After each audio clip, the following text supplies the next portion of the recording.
is this? Just a few favorites from my collection. Rescued and stored here just before I went off-world. Take a look, if you like. I'm curious to hear your impressions. My friend is dead. Beta and Gaia are gone, and you want me to look at old paintings? Don't be so quick to dismiss the comfort we can find in art, or the insight we might gain.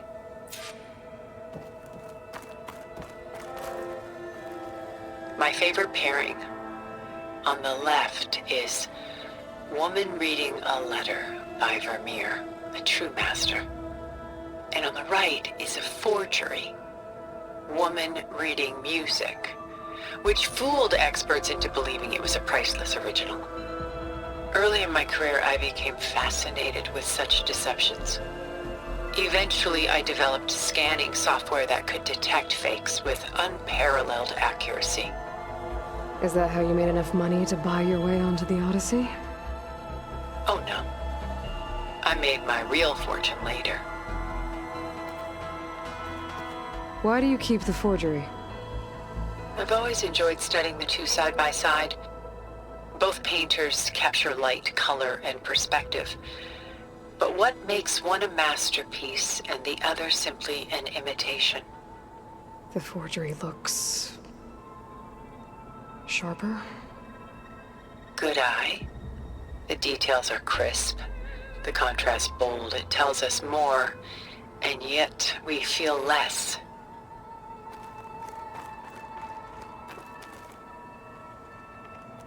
Selene and Endymion.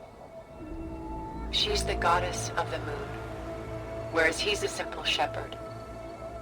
Beside her is the god of love, Cupid. So she's... sneaking up on him? More like visiting him in secret. The torch that Cupid bears represents Selene's undying infatuation with him. Though the two must remain apart, her love will forever burn. This is Rembrandt painting Jeremiah, a man in mourning. Mourning what? His home. The ancient city of Jerusalem. He foresaw its impending doom, but could do nothing to prevent it. So instead, he saved its treasures from destruction, just as I saved these works. You could say we're kindred spirits.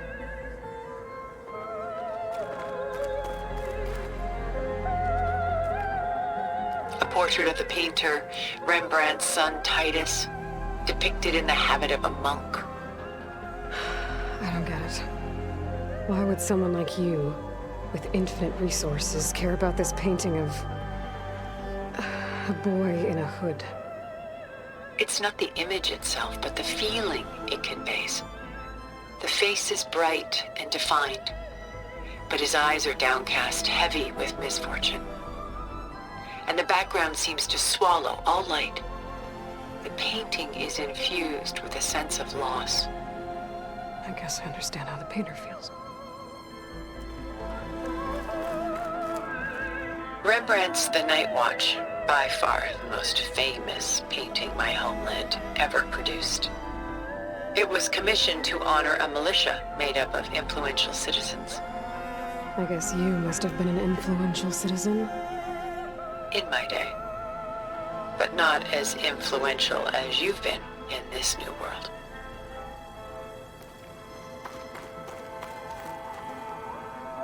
The Gust, by Willem van de Velde, the most famous of his many maritime paintings. A ship crossing into the unknown. I guess you're familiar with that. Indeed, which is why I appreciate this composition in particular. Though waves and wind threaten to destroy the ship, it perseveres, clinging to the light even as darkness closes in all around it.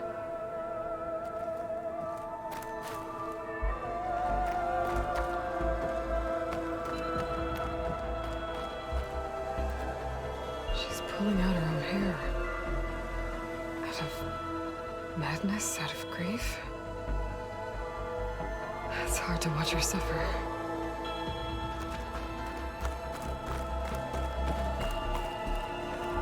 A lot of weight on his shoulders. I know the feeling.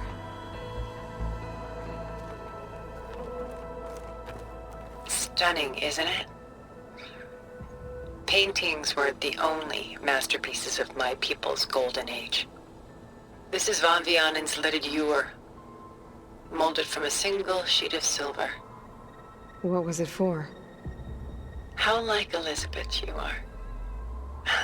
Function over form. Its practical purpose was less important than its meaning.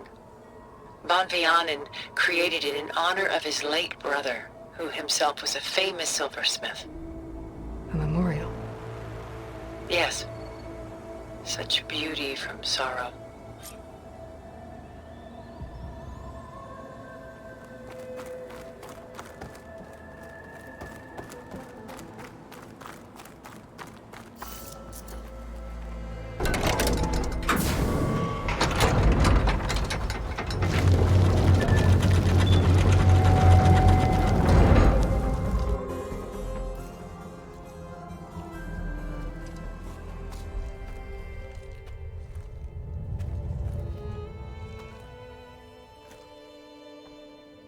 There you are.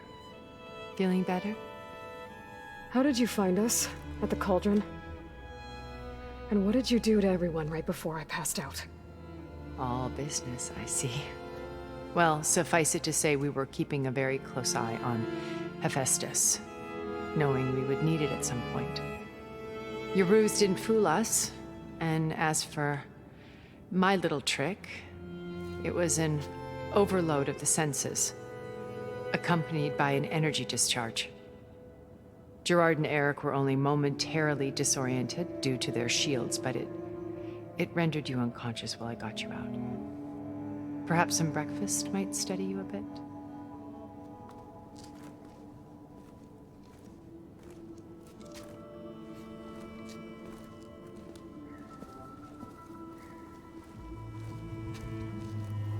This was your house. The one you recreated for Beta, in the data channel you shared. How perceptive of you. Please, this way. After everything your people have done, you think I'm just gonna sit down and have a chat with you? They're not my people. They never were, and especially not now. You shot off into space with them, and lived with them for 1,000 years before coming back. So what made you suddenly turn on them? Quite simply, this. My old focus. You repaired it? But that means you've seen Incredible things. What you've accomplished in 2 decades of life.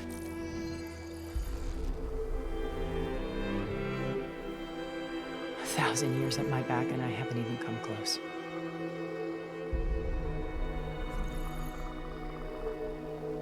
I'm sorry if I invaded your privacy, but I had to. In order to understand. To be enlightened. You truly are Elizabeth's blood. With her drive, her sense of mission, her integrity. Watching all this shamed me for the company that I've kept. Having seen it, all I want is to help you. even if it means stopping your friends? Especially so. Please, sit down.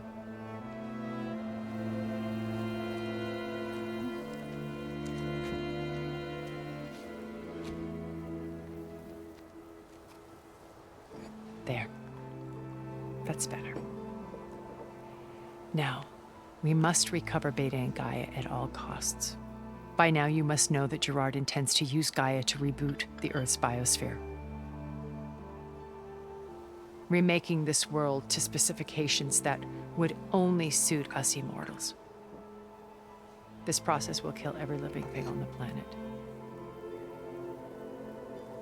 He calls it a clean install. Not if I stop him first. Not if we do. And once he and the others are gone, we can work together to fulfill Elizabeth's dream. I'm sure Beta told you that there's a build of the Apollo database on board our ship. A complete collection of human knowledge. With that and Gaia, we could do everything Elizabeth wanted. Heal the biosphere, educate the people of this world, uplift them. Create the world she imagined. Let's not get ahead of ourselves. From what I've seen, your friends are invincible. I do wish you would stop calling them my friends. And they're not invincible. In fact, a friend of yours has found a way to defeat them. Silence. Oh, he's been a busy bee, building an army powerful enough to crash through Gerard's precious base. Regala and her rebels. Even now, she's preparing a final march on the Tenakth capital. When she wins, she'll have the entire tribe under her control. Hundreds of warriors and machines to throw at the base. She's been duped. They'll all perish, of course. But it should be enough to break Gerard's defenses and allow Silence to kill him. Along with all the others. Using the new weapon he's developed. Yes, he's found a way to circumvent our shields. Truly an exceptional man. He's planned for everything. Except you and me. You see, while his army is battering down Gerard's doors, you and I will sneak in through a back way. One that only I know about. While Silence and my friends are busy battling each other, we'll take back Beta and Gaia. I told you I want to help you. I mean it.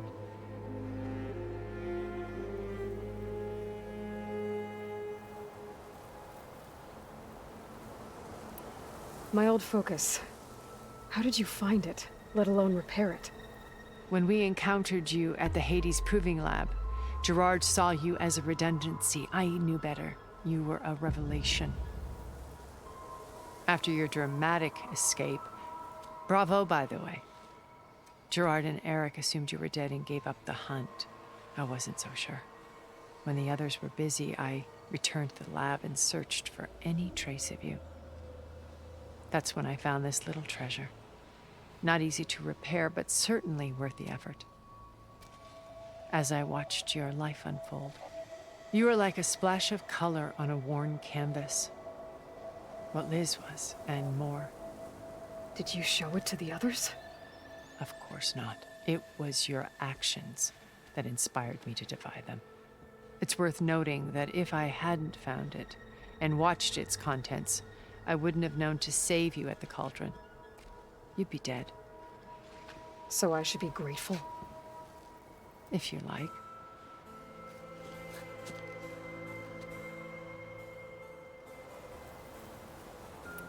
So you know all about me. What about you? What would you like to know? Well, start with your life on Earth. When I was 8, terrorists flooded my home city. Thousands drowned, my parents included.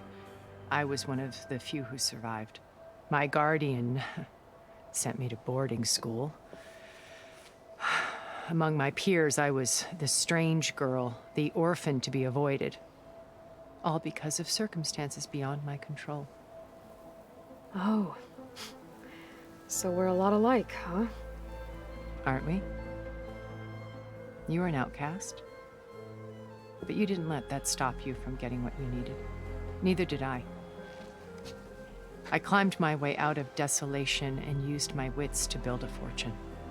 First, from the technical analysis of art and the detection of forgeries. Profitable expertise in those days. But as it turned out, the software I developed was even more useful for counterintelligence. From there, it was only a short step to gathering extremely valuable intelligence on my own. You were a spy? More like a service one could turn to for information. I had to remain anonymous, of course, to protect my privacy.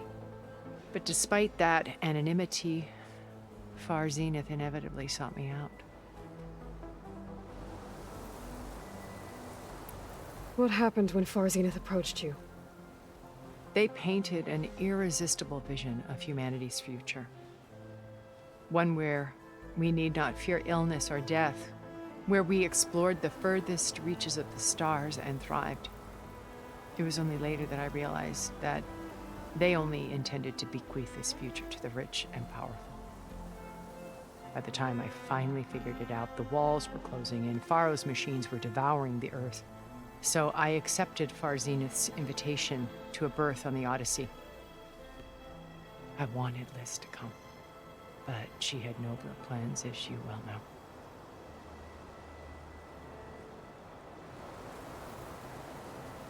So you didn't know the other Zeniths were monsters until it was too late? I knew some of them were, certainly. It wasn't until we were off-planet that I understood the true scope of their greed. I was grateful to simply be alive, but the others became obsessed with a kind of effortless immortality. They built a colony where machines serviced their every need, where any memory or fantasy could be endlessly savored in virtual reality. It wasn't life. It was stultifying, a pampered dream state. As the decades passed, I withdrew more and more, alone yet again, but this time with eons to consider my mistakes. Now finally, having met you, I feel like I have a second chance. To do what? Help you, of course. To fulfill Liz's dream, which isn't so different from Far Zenith's original vision. A better future for humanity.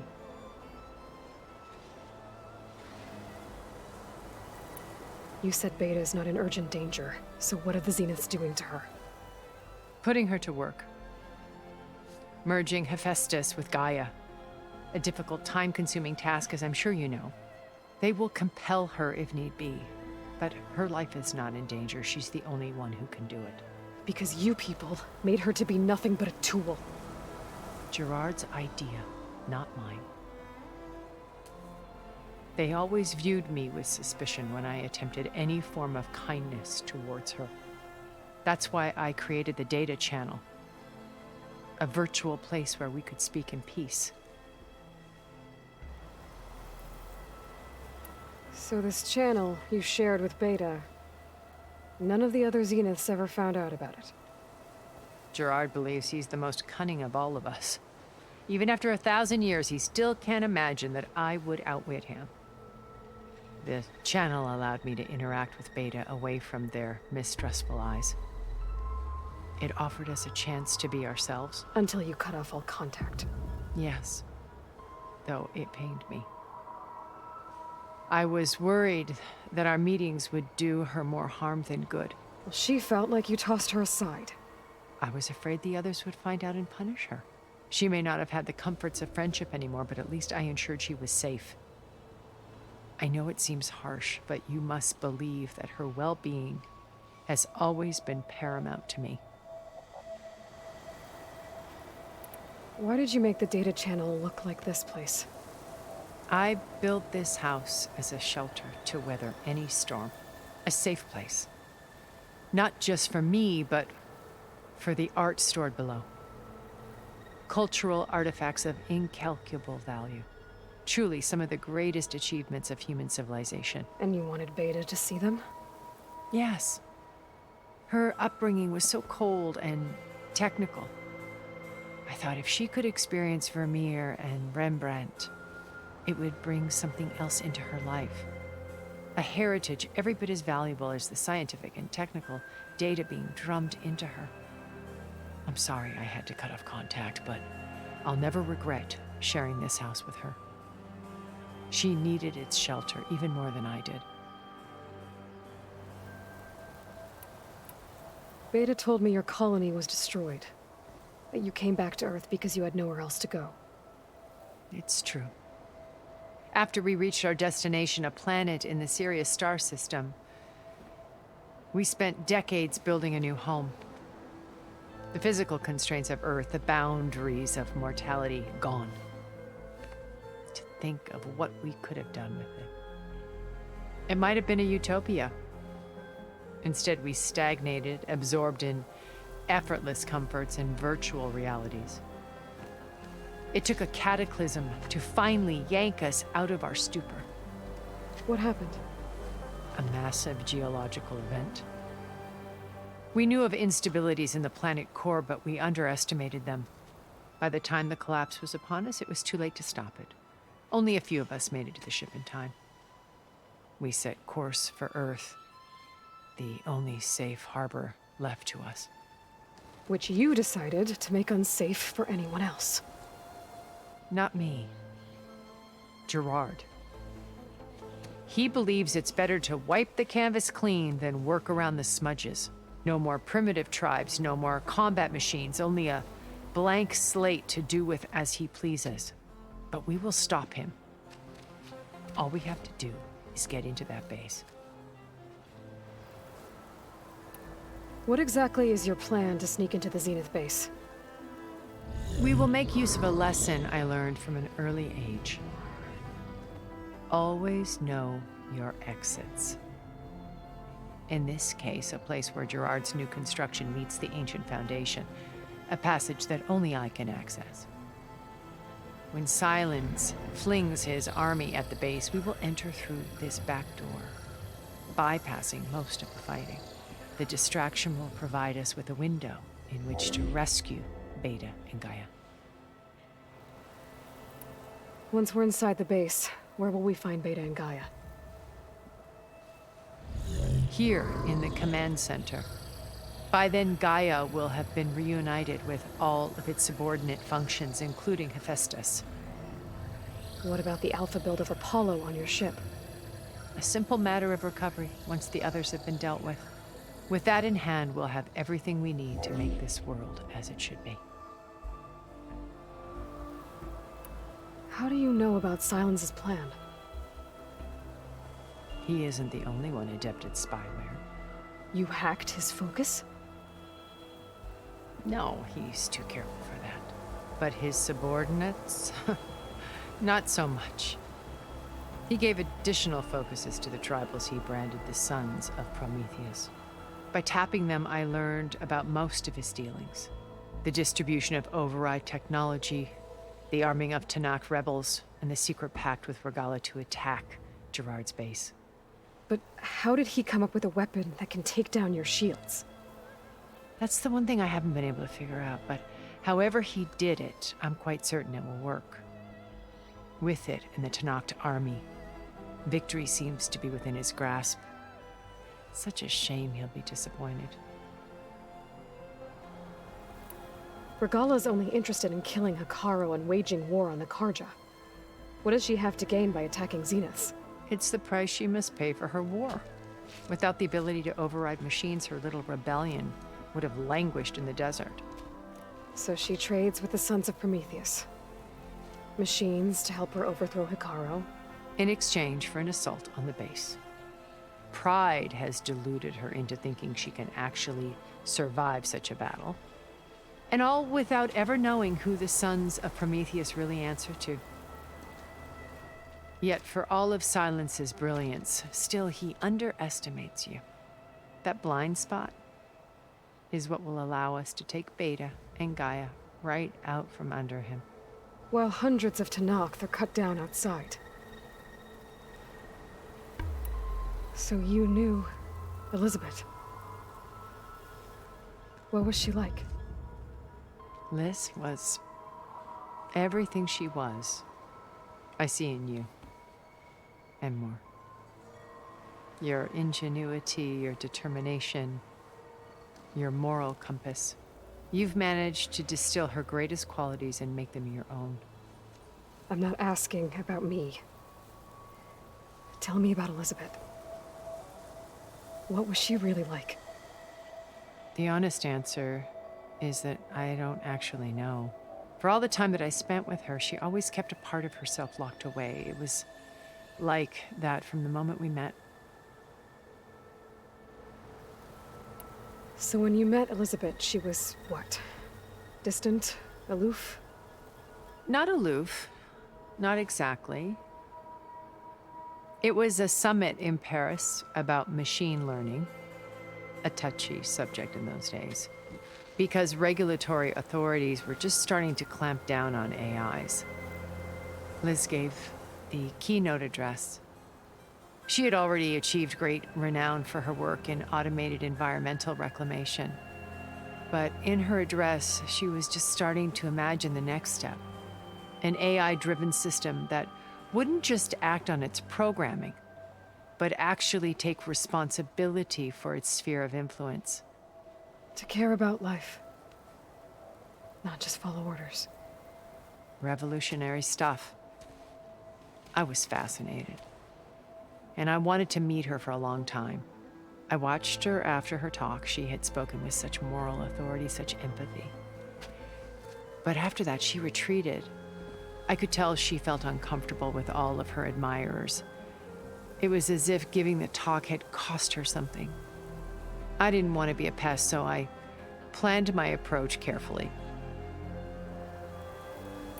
So how did you finally approach Elizabeth after her talk? I picked the right moment.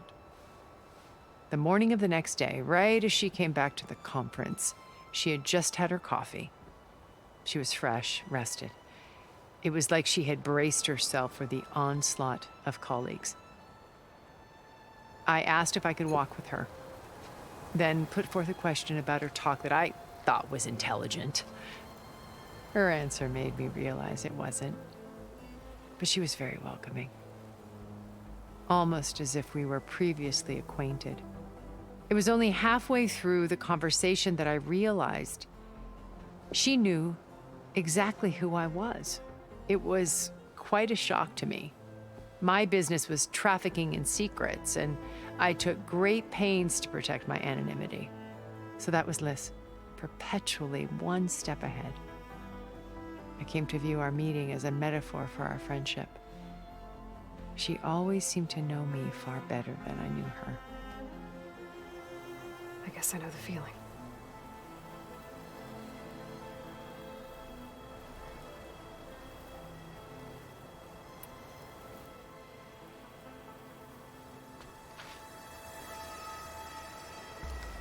First Varl.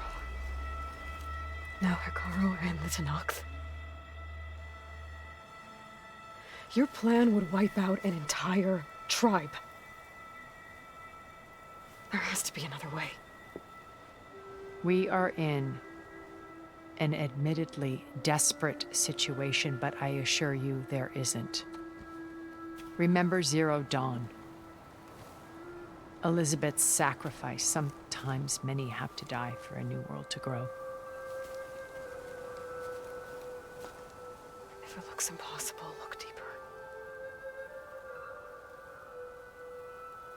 Wait. The data channel. It still exists, doesn't it? I need you to open it. Let me talk to Beta. Impossible. We might be detected.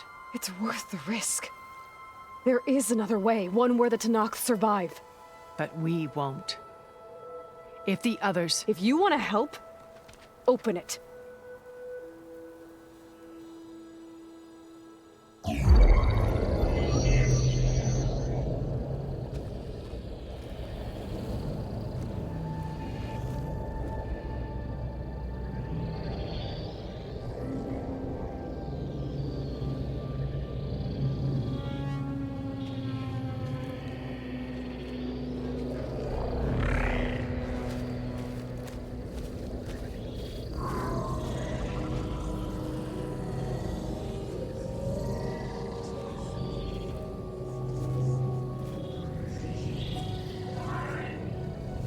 What are they doing to her?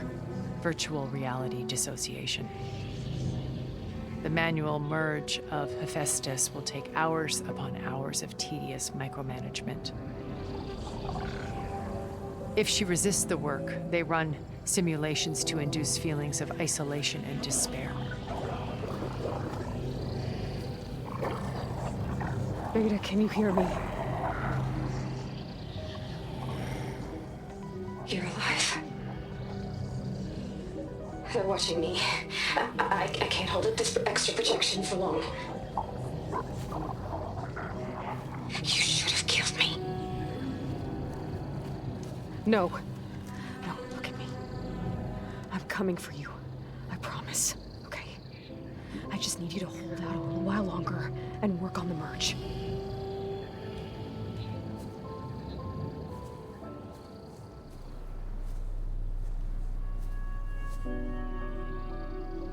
Then I think it can be done. I'll contact again when it's time. Can you hold on? As long as I know you're coming for me, I can endure anything.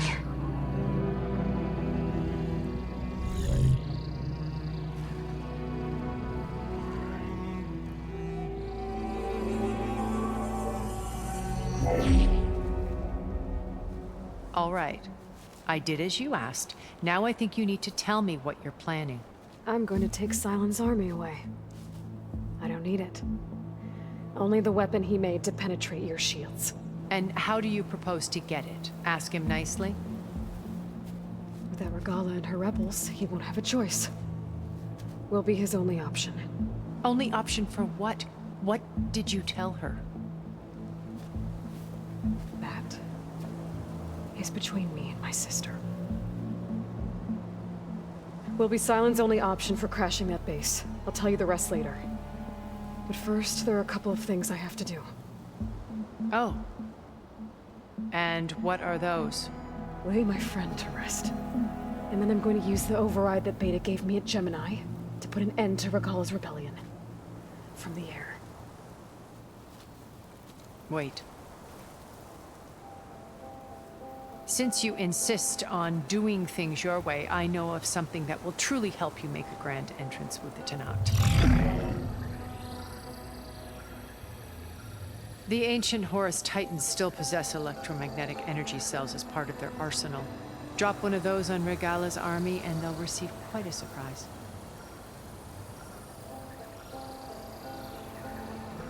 So go, do what you must. I'll come to your base if you manage to bring Silence to the table. Not if. When.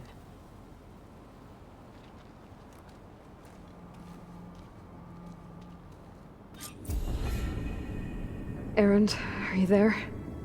Aloy! Aloy, is that really you? Yeah, it's me. Where's everyone else? We're all... we're back at base. What happened? It might be easier to explain in person. I'll try to join you there when I can. Okay. We'll wait here for you. It's good to hear your voice, Aloy.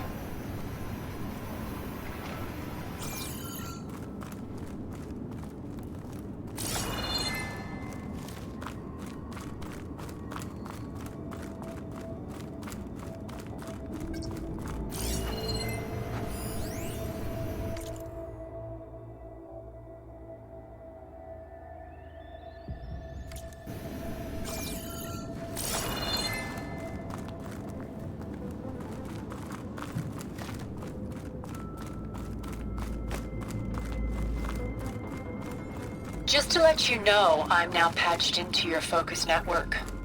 Great. I take it the other Zeniths can't hear us? Of course not. And they don't know about your base either, in case you were wondering. I've sent you data on the Horus energy cells you can use against Regala's forces. Reach out to me when you're ready to acquire one. Understood.